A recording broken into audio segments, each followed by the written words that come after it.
खुलुमबाय स्टुडियाव दं आं भाग्यश्री बसुमतारी। वर्कार्स मीट खाम एन्ड रंजालि बैसागु गेट टुगेदार हाबाफारि बानजायदों।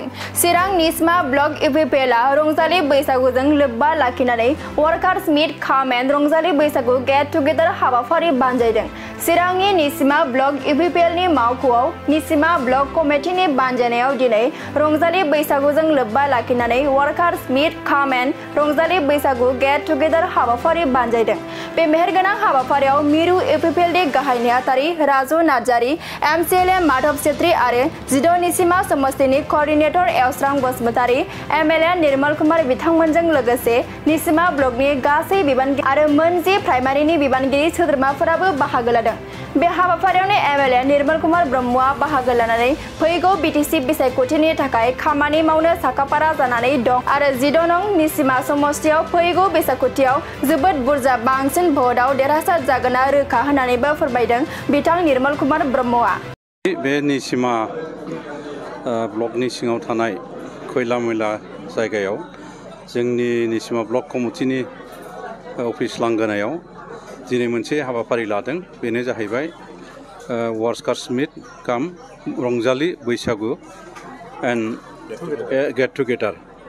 बे हाबाफारिखौ लानाय जादों आरो हाबाफारिनि गेजेरजों दिनै मोजाङै मोजां दिनै मेला जानानै थांबाय आरो गोबां रंजानाय बाजानाय हाबाफारियाबो जानानै थांबाय आरो फैबाय थानाय जेनोखि काउन्सिलनि इलेक्सननि सोमोन्दै जों माबायदि साखाफारा जानांगौ बिनि सोमोन्दै जोङो सेन्ट्रेल कमिटिनि गोनां दैदेनगिरि गाहाय नेहाथारि आफादगिरि बिथांमोना गोबां बिबुंथि लाखिलांबाय, बोसोन होलांबाय आरो फैबाय थानाय जेनोखि काउन्सिल इलेक्सन बे काउन्सिल इलेक्सनखौ जेरैखि जाया मानो खामानि मावनो थाखाय साखाफारा जानानै थाबाय आरो बयबो बे निस्माखौ गोबां बिबां माने मार्जिनाव देरहागोन होननानै बयबो माने समायखिरा लाबाय। दिनै मानगोनां चिफ सारनि बिथोन मथे जोंनिनो सासे इएम धनन्जय बसुमतारी आरो आं आरो लोगोसे वाटार रिसर्सनि एसडिअ आरो इन्जिनियार्सफोर आरो जोंनि वार्कसारफोरखौ लानानै जों बेयाव थांदों।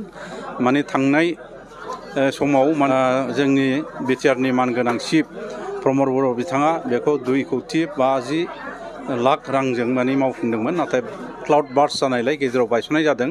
दा गेजेराव बायस'नायखौ जों माबोरै फाहामफिननो हायो आरो बोरैहाय जों माने बे प्रटेक्सनखौ जों मावनो हायो थाबैनो, बिनि थाखाय नायदिंनाय जादों आरो इन्जिनियारफ्रा बुंदों बेखौ 2 मासनि गेजेराव खम समनि गेजेरावनो बेखौ मावफुंनानै होनो हागोन होननानै बिथाङा खोथा होदों आरो जाय बिथाङा बेखौ मावगोन बिथाङाबो थांदोंमोन, बिथाङाबो होनदों जेरै लुबैदों बेबायदि आं मजबुत भाबै मावनानै होगोन होननानै बिथाङाबो खोथा लाखिदों।